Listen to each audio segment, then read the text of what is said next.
Buenas tardes, amigos de los medios de comunicación. Before the Q&A, we will listen to a statement from President Mauricio Funes as well as from President Barack Obama.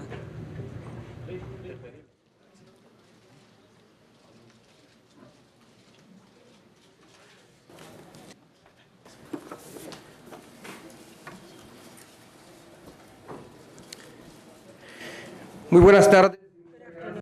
And thank you so much for your presence. Thanks to all the friends of the press, both domestic and international. First of all, I would like to thank President Obama for his visit, and also to his family and his committee that has, and his delegation that accompanies us this morning. And on behalf of my wife, Banda, and all the people of El Salvador, I really thank you, Mr. President, for the support that you have given to the people of El Salvador and to the process of transition and building of democracy that we're going through. It is a great honor to have your presence in El Salvador. So welcome once again, Mr. President, and I hope that you enjoy the few hours that you're going to be here, the hospitality of our people. President Obama asked me if this is the weather characteristic of this time of the year, and I was saying that yes, and that it is a pity because if he had stayed a little bit longer, we could have invited you to get to see the beaches of our country that are one of the best in the region. Dear friends of the press, this visit of President Obama is historical. This encounter is produced when our country is immersed in a process of deep changes that started with the political alternancy, a transition that took place in a very orderly and peaceful manner that has meant a transcendental step forward for the consolidation of our democracy and of our institutions and the fight for transparency. Therefore, we are in face of a great opportunity for our political, economic, and social development, an opportunity that is historic in nature to do away with the obstacles that in the past did not allow us to advance as a unit towards a new model of development with social justice. Your visit, Mr. President, is circumscribed within this process as a showmanship of your recognition of the advancements in our democracy and the efforts that we have carried out as people to reach to national consensus that will allow us to continue progressing together, facing the great challenges, especially poverty and the commitment to get greater levels of citizen security. We coincided when we were talking with President Obama that this visit to the Latin American region is fundamental, and he was telling me some details of his meeting with President Dilma Rousseff of Brazil and the President of Chile. The truth, Mr. President, is that this is a fundamental visit, first of all, because Latin America, after the democratization process that we've gone through the last 2 decades, is now a region in peace that enjoys the deserved fruits of this great struggle for human rights and the strengthening of our democracies. But also, it is fundamental from the point of view, the economic point of view, because the majority of the Latin American countries are just overcoming this international crisis better than other countries in the world, based on models against poverty and betting on their productive sectors and the hardworking people that they have. We celebrate these circumstances that situate Latin America as a fundamental point within the international reference after this international crisis. And I think that the criteria with which you have based your visit to Latin America is a support to the path that my country has taken to take Brazil and the United States as my points of reference. First, because Chile represents for us an example of democratic transition that was very successful, of overcoming dictatorships and polarization. It is a country that has been able to cure its injuries, to reach this institutional soundness that we admire so much. And Brazil has also shown In the 8 years of the presidency of my friend Lula, and now with the starting of the presidency of Vilma, Brazil has demonstrated that the struggle against poverty is the greatest engine for growth, and that this model that strives to improve production is also our inspiration. So we celebrate of being part of this visit, of this tour, and to be able to go more in depth in this friendship that we started on March 8 last year when I visited you in Washington. And allow me briefly, before I give the floor to President Obama, to synthesize from my perspective some of the topics that we developed in this bilateral agenda. First of all, as I said it in private, now I say it in public in front of the friends of the press, and I want to thank publicly the President of the United States for including our country in such important initiatives like the Bridge Project and the Partnership for Growth. Both are very important processes for us. And in this sense, we have requested the President to dynamize this process so that these projects can become a reality as soon as possible. We already have a schedule that foresees the definition of great projects in June, with which we will start this partnership. I also want to thank the words of President Obama when he recognizes the importance of our population in the development of his country. The presence of more than 2 million of Salvadorans that work and live in the United States, and the importance that this population has in the development of El Salvador through the remittances that they send year by year. Of course, migration was another key issue in our conversation. We coincided once again with President Obama on the need to have a focus for development and joint responsibility in this sense. We also coincided that with regards to migration, the best strategy is the struggle against poverty and the creation of opportunities to have our people stay in their places of origin. Migration is a painful expression of a world that has not been able to establish acceptable parameters of justice and inclusion. I have expressed President Obama my pleasure when I heard in his speech at the Union State the commitment of pushing an agreement of both parties, a bipartisan agreement for a comprehensive immigration reform and present it to the Congress of the United States. And finally, we also talked about security. And we did so in an extended meeting with the presence of officials of the cabinet of President Obama, as well as ours.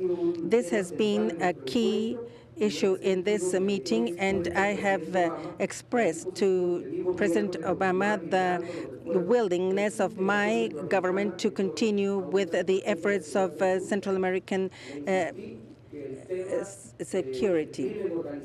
We said that narco activity, citizen insecurity, is not an issue that is only a problem for El Salvador, Honduras, Nicaragua, isolatedly, not even Colombia or Mexico alone. It's a problem that attacks us as a region, and this is why we are building a regional strategy through the Currency Initiative. Of course, I also insisted that this is an issue that should not only be approached through the prosecution of the crime by our armies and police, but that we have to stress on prevention policies.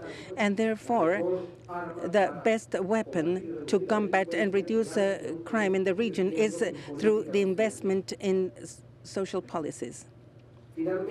And finally, I thanked President Obama, as I do it right now in public, for his decision to visit the tomb of Monsignor Arnulfo Romero and the kindness of his invitation to accompany him in this historical visit.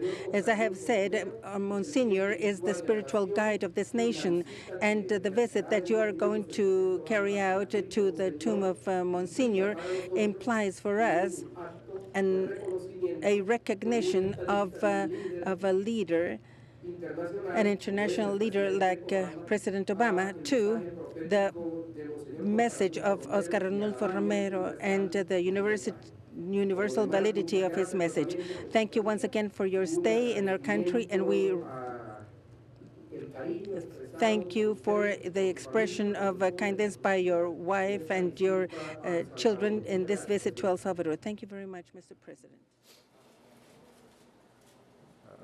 President Funes, thank you so much for your generous words. It was a pleasure to welcome you and First Lady Pishnato to the White House last year. I want to thank you today for welcoming me and my wife and our daughters to El Salvador. We are honored to be here. Yesterday in Santiago, Chile, I outlined how the United States is forging partnerships for progress with nations and peoples across Latin America. And there are few better examples of both the opportunities and challenges facing the Americas today than here in El Salvador. Fortunately for El Salvador, it enjoys the wise leadership of President Funes. Mr. President, I want to commend you for your courageous work to overcome old divisions in Salvadorian society and to show that progress comes through pragmatism and building consensus. You've articulated a vision of economic growth and social progress that is inclusive of all segments of Salvadoran society. And I want to make it clear today that the United States wants to be a partner with El Salvador in this process. We want El Salvador to be successful. Thanks to smart investments in education, rural development, and infrastructure, El Salvador has made gains in reducing poverty. And to build on this progress, El Salvador is one of the first 4 countries in the world in our Partnership for Growth, which is a key element of my administration's new approach to development. Instead of the old donor-recipient model, we're working as partners with El Salvador in the lead to confront the hurdles to growth and development. As El Salvador's largest trading partner, we'll help identify reforms that can mobilize private investment, increase trade, and create opportunities for the Salvadoran people. And one of the most important steps is to foster collaborations between government and the private sector, because both have so much to gain when people are lifted out of poverty and contribute to their country's prosperity.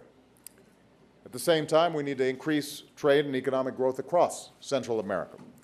I very much appreciated the President's insights on the region. Today, I'm pleased to announce a new effort, our Crossroads Partnership. We'll work with countries in the region to make borders more efficient and more secure. So we're encouraging trade and economic growth rather than constraining it. As President Funes mentioned, we discussed immigration. President Funes is committed to creating more economic opportunities here in El Salvador so that people don't feel like they have to head north to provide for their families. As I told the President, I remain firmly committed to comprehensive immigration reform in the United States. I know this is especially important to the some 2 million Salvadoran people who are living and working in the United States. They're making extraordinary contributions to our country, even as they support their families and communities here in El Salvador. So I updated the President on the new consumer protections that I signed into law, which give people more information and make sure their remittances actually reach their loved ones back home. Today, we're also launching a new effort to confront the narco-traffickers and gangs that have caused so much violence in all of our countries, and especially here in Central America. Our 2 nations already cooperate very closely in the fight against these criminals. As I said in my speech yesterday, the United States will do our part as the nations of Central America develop a new joint security strategy this spring.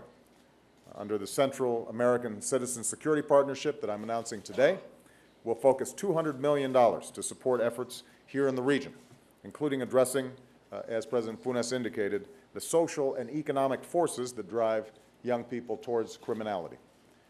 We'll help strengthen courts, civil society groups, and institutions that uphold the rule of law.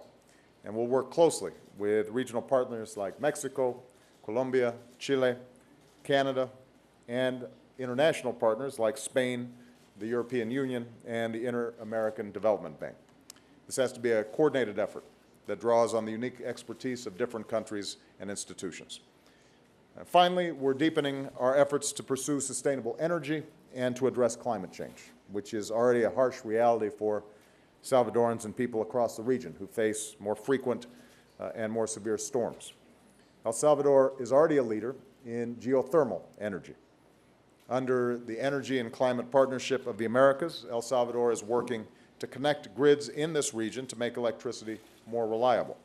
I want to commend President Funes for taking another step today, agreeing to host a regional center where the nations of this region can come together to find new ways to reduce emissions and prevent deforestation.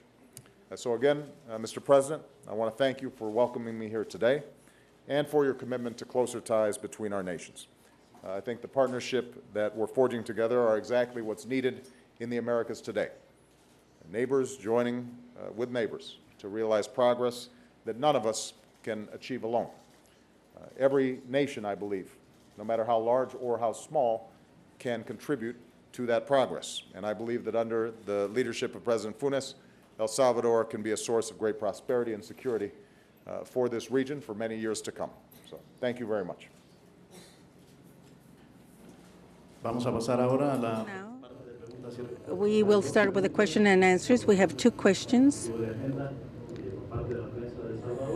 by the press of El Salvador and two questions by the press of the United States. El Salvador, Oscar Diaz, a journalist of La Prensa Gráfica.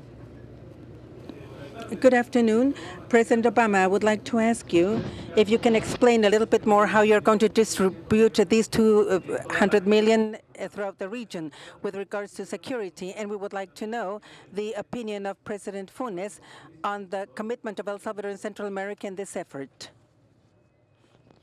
The emphasis is to work with a regional approach, and the various Central American countries have come together to help shape and design how that money might be best spent. So rather than the United States coming in and saying, here's the best way to do things, what we want to do is to hear what are the respective challenges that each country is facing. The regional security initiatives that are already taken place we can build on. We obviously need to focus on basic policing, security, rule of law, the judicial system. That's a component of it. But as President Funes indicated, part of the key is making sure that we're also using this to reach young people and give them a better path. I thought President Funes gave a very eloquent response to one of my questions during our bilateral meeting. He said, I don't want a young man in El Salvador or a young woman in El Salvador to feel that the only two paths to moving up the income ladder is either to travel north or to join a criminal enterprise. And that's why emphasis on education, emphasizing social programs, giving young people other pathways has to be part of this overall program. But we're in close consultation. This is a program that will be designed and led here in Central America by the respective governments. And I'm confident that President Funes will show great leadership in making sure that that money is appropriately used here in El Salvador.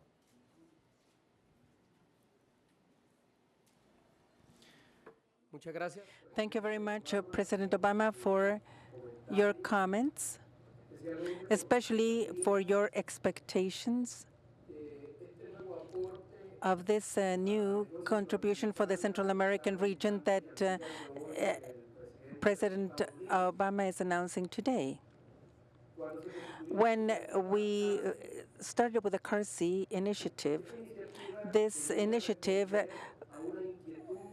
aimed at responding to a concern that we had as presidents of the region, which is that organized crime, particularly as a common crime, and crime in general, is not a problem only of El Salvador, Guatemala, Honduras, or Colombia, or Mexico. It's a problem that we can only face as a region.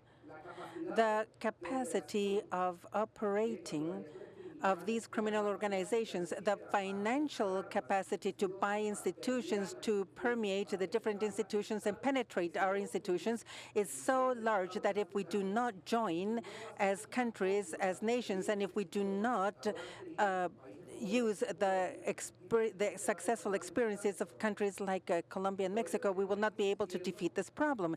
This is why I have been insisting in international forums and with the Central American integration meeting in June last year, where we said that besides trade, we need to have a regional security policy.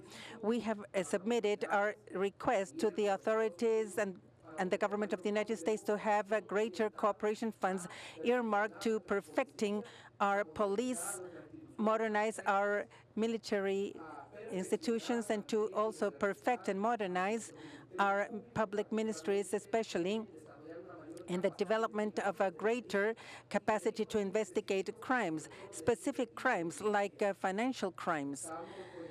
We are projecting a training program with the assistance of the United States for 150 prosecutors to specialize on the investigation of complex crimes like the organized crime. And something that is very important, and I'm pleased to hear that President Obama agrees with us, that the efforts that we make in the repression and persecution of criminals is not going to do anything unless we take away from the criminals the fertile soil that they have found in this region.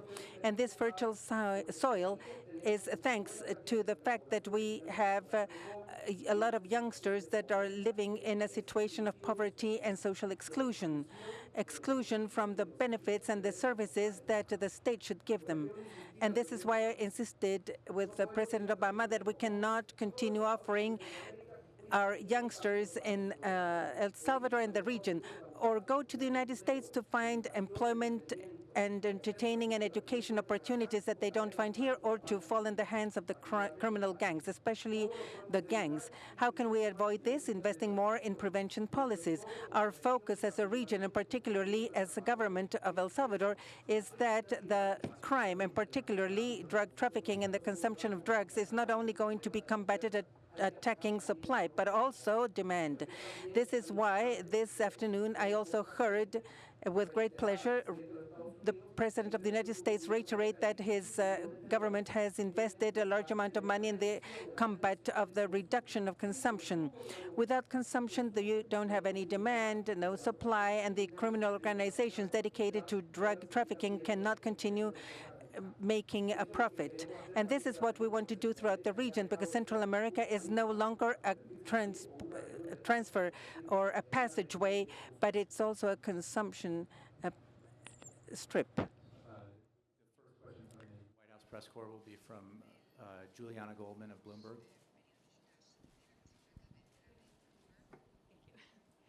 Thank you, Mr. President. Thank you, President Funes. Mr. President, on Libya, coalition partners can't seem to agree on who will take the lead in the next phase of the military campaign. Can you today still assure the American people that the U.S. will be in charge for only a matter of a few more days? And also, we also learned today of 2 American pilots who went down in Libya. We're assured that they're safe. But have you sufficiently prepared the American people for the costs of war? Of course, the human costs, but also the financial costs. Let me first of all say, obviously, we were extraordinarily relieved to find out that these 2 young men were safe in American hands. As the Pentagon indicated, this appears to have been a malfunction in the aircraft, and it is a testament to our military that we had fully prepared for any contingency, including something like this, and they were able to recover these individuals rapidly.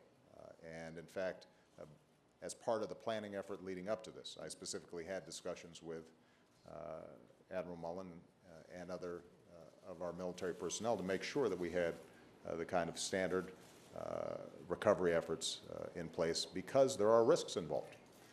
And on the day that I indicated that this was a possibility, and then on the day that I indicated that we, in fact, were moving forward, I said that there is no military operation that does not entail risk.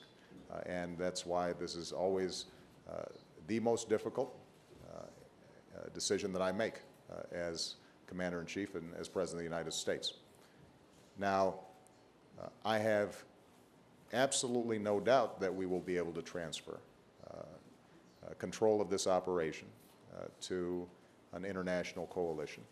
I had discussions with Prime Minister Cameron and President Sarkozy today. In fact, NATO is meeting today as we speak to work out some of the mechanisms for command and control. I would expect that over the next several days we will have clarity and a meeting of the minds of all those who are participating in the process. We're already seeing a significant reduction in the number of U.S. planes that are involved in operations over Libya because, as I said initially, our job was to take our unique capabilities and create a space to shape the environment so that the operation of a no-fly zone could operate effectively, and to make sure that our immediate humanitarian goals could be met. And I just want to emphasize to the American people, because of the extraordinary capabilities and valor of our men and women in uniform, we have already saved lives. In Benghazi, a city of 700,000 people, you had the prospect of Gaddafi's forces carrying out his orders to show no mercy. That could have resulted in catastrophe in that town. Gaddafi's forces have pulled back because of this timely intervention. Obviously there are always risks involved in this kind of operation, but for us to be able to structure something where we bring our unique capabilities to bear to fulfill a mission that is supported by the international community against somebody who was about to direct his armed forces against his people in the most vicious of ways is something that I think the American people and certainly our American military should be proud of. I said at the outset that this was going to be a matter of days and not weeks, and there's nothing based on how we've been able to execute over the last several days that changes that assessment.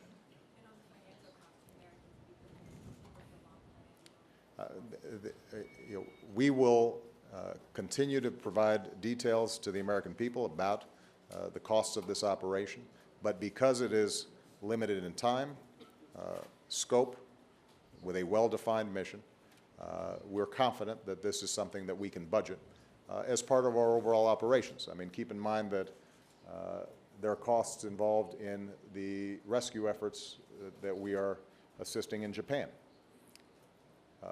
Events happen around the world in which the United States, with our unique capabilities, has to respond as a leader in the world community. We build those into our budget. This is something that we can build into our budget, and we're confident that not only can the goals be achieved, but that at the end of the day, the American people are going to feel satisfied that lives were saved and people were helped. Corresponde el turno ahora a la prensa. Now the Salvadoran media with channels 246. We have Emilio Correa asking, good afternoon, President Obama. President, in the last few days we have heard your statements where you talk about starting partnerships such as partnerships for growth and for progress. Now we're talking about a across partnership. Going to more punctual matters, what does this consist of? Is there seed money? Is it going to be reimbursable or not? What projects are we talking about here and how much money could be generated? And if possible, Mr. President, I would like to know about immigration, taking advantage of your presence here. And since we haven't been able to talk to you before, we have about 25% or 30% of our population without, living illegally in the United States. So what are your short-term plans, President Obama? Are you going to lobby for a comprehensive reform or temporary residence for the Salvadorans that are working with the TPS or that are living with the TPS over there? Thank you. Specifically on immigration reform first.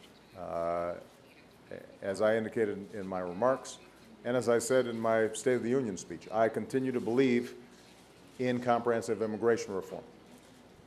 America is a nation of laws, and it is a nation of immigrants. And so our job is to create secure borders, to make sure that we've got a legal immigration system that is effective and is not frustrating for families, doesn't divide families. But we also have to make sure that those who are in the United States illegally at this point, but in some cases have been there for a long time, in some cases have children who were born in the United States and are United States citizens, that they have a pathway to get right by the law. And you know, several years ago, we were able to craft a bipartisan consensus, at least in the United States Senate, around this issue. Senator John McCain, Senator Ted Kennedy had a comprehensive immigration reform bill that I supported and was a part of when I was in the Senate.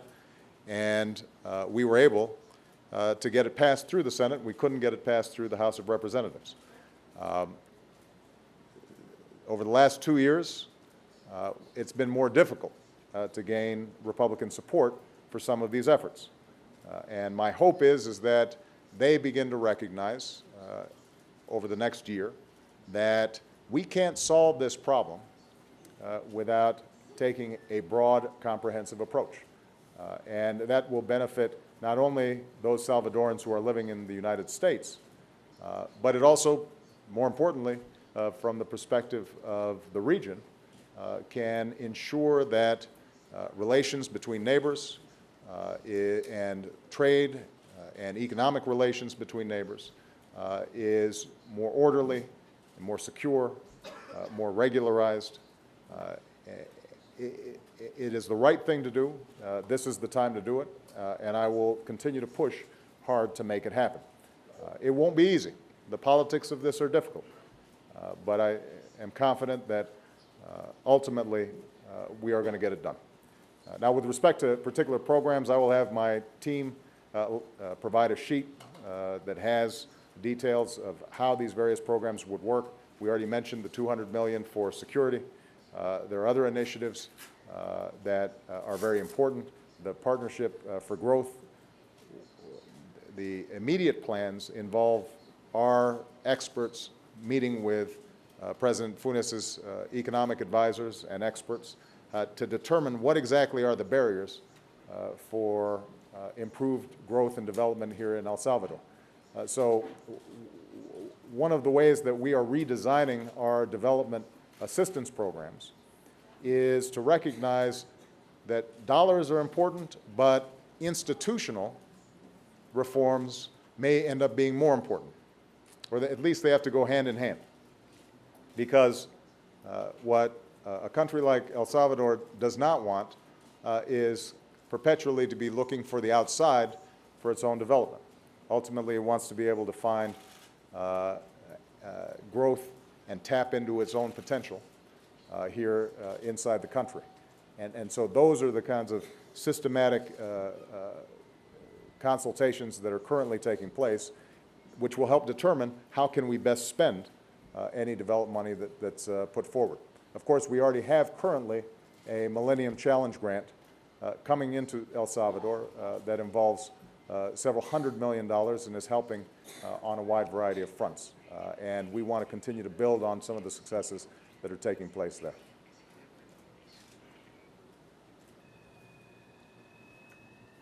The next question from the White House press corps is from Savannah Guthrie of NBC News. Thank you, Mr. President. Thank you, President Funes. President Obama, you mentioned a few minutes ago how this mission in Libya was narrow in scope, limited in duration, but potentially it seems quite open-ended in the sense that as long as Gaddafi remains in power, civilians presumably will need protection from him. My question to you is, what is your exit strategy for U.S. military involvement if Gaddafi does not succumb to the international pressures to leave? Are you saying essentially the U.S. will hang in there militarily in Libya if Gaddafi hangs in there? And in the grand tradition of U.S. press asking multi-part questions, one more. Setting aside the humanitarian goals that you just mentioned a few minutes ago, can you articulate the U.S.'s national security interest in military action in Libya? Thank you, sir. The military action that we moved forward on in conjunction with our international partners was defined by the UN Security Council resolution that said we have a humanitarian threat And we need to deal with that humanitarian threat quickly, in part through a no-fly zone, in part by ensuring that humanitarian assistance can get into places that need it. And what we've done is to create the space for that to happen. I think fairly shortly we are going to be able to say that we've achieved the objective of a no-fly zone. We will also be able to say that we have averted immediate tragedy.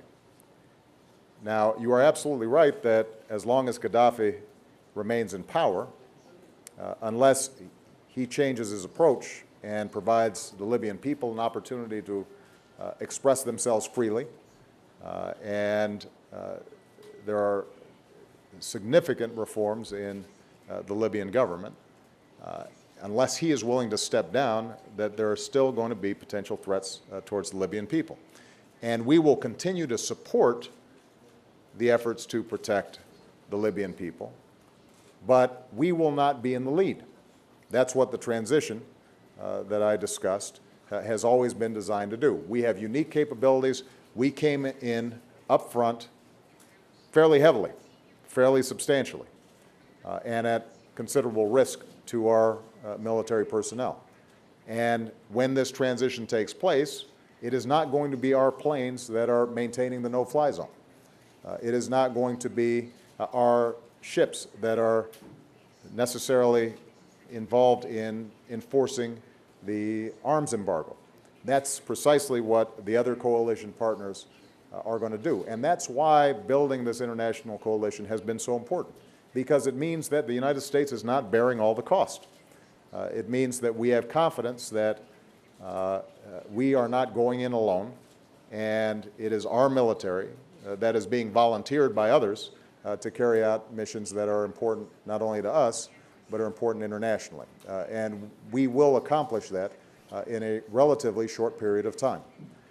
Now, with respect to our national interests, the American people and the United States have an interest, first of all, in making sure that where a brutal dictator is threatening his people and saying he will show no mercy and go door to door hunting people down, and we have the capacity under international sanction to do something about that, I think it's in America's national interest to do something about it. That doesn't mean that we can solve every problem in the world. It does mean that when you have not only the United Nations, but also the Arab League, and also other countries in the Gulf, who are saying, we need to intercede to make sure that a disaster doesn't happen on our watch, as has happened in the past when the international community stood idly by. It is in America's national interest to participate in that, because nobody has a bigger stake in making sure that there are basic rules of the road that are observed, that there is some semblance of order and justice, particularly in a volatile region that's going through great changes like the Middle East, than does the United States of America. Now, we've already seen what happened in Egypt and Tunisia, peaceful transitions. We have a huge national interest in making sure that those are successful. Because if Egypt can make a transition from an autocratic regime to a democracy, if Tunisia can make those same changes, they become models for peaceful transition that at some point may be adopted by other countries in the region. If, on the other hand, they spill into chaos, in part because they've got 1 million Lebanese or 1 million Libyans who are pouring into these countries, and their borders become less secure, and there's a breakdown of order, that could have spillover effects in the entire region. So not only do we have a humanitarian interest, we also have a very practical interest in making sure that the changes that are sweeping through that region are occurring in a peaceful, nonviolent fashion. And when we can have some impact on that with a relatively modest contribution as part of a broader international effort, then I absolutely believe that the costs are outweighed by the benefits. And that is what drove my decision. And that's why I think that we need to make sure that we see this through effectively. Perdón. We are just going to make reference to a prior question from DCS, Mr. President, with your permission, President Obama, and also to address any other doubts of the media that they may have. I just want to go back to the matter of El Salvador and the remarks made by Telecorporación Salvadoreña regarding the importance of these announcements made by President Obama with regards to projects that may be financed through the Bridge Initiative and the Partnership for Growth. We need to place things in context. What's fundamental, in my opinion, in this Partnership for Growth is the different visions at the foundation of this initiative that is driven by the government of President Obama. It's not the traditional way of looking at the region from the perspective of the donor that looks at the receiver as a mere receiver or beneficiary of the same.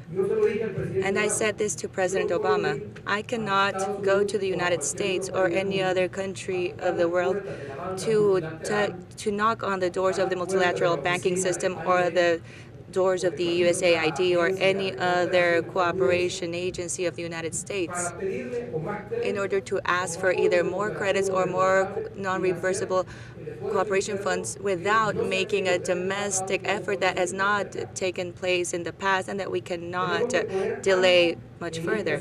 We need to also give our contribution in this partnership and leave our differences in the financial and aid capacity that we have.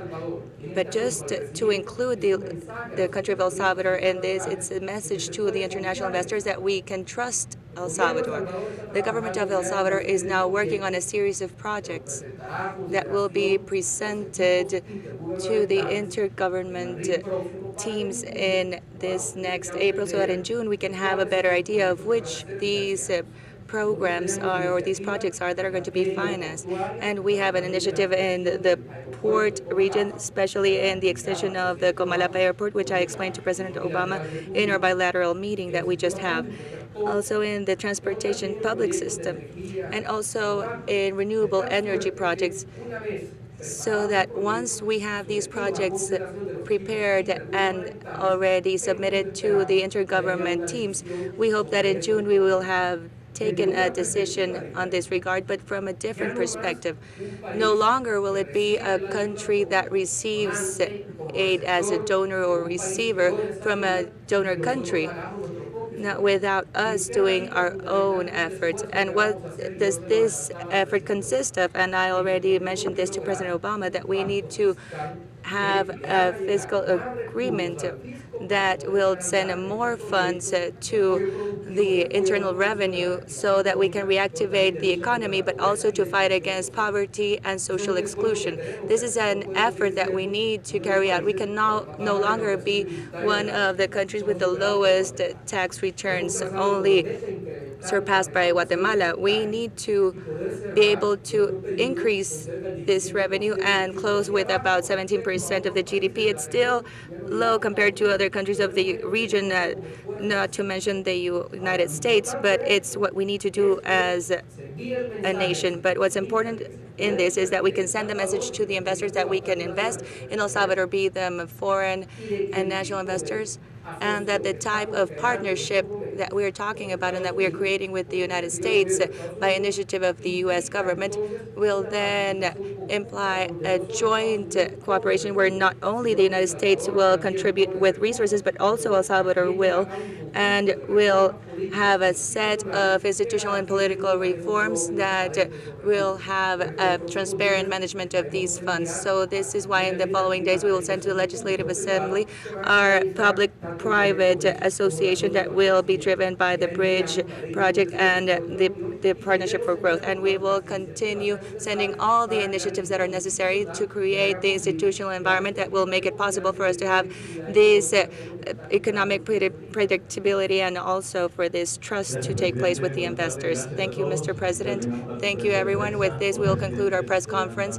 Now the presidents must depart to the Metropolitan Cathedral, where they will have a tour through the church, and then they will descend to the tomb of Monsignor Oscar Arnulfo Romero. Thank you for your attendance.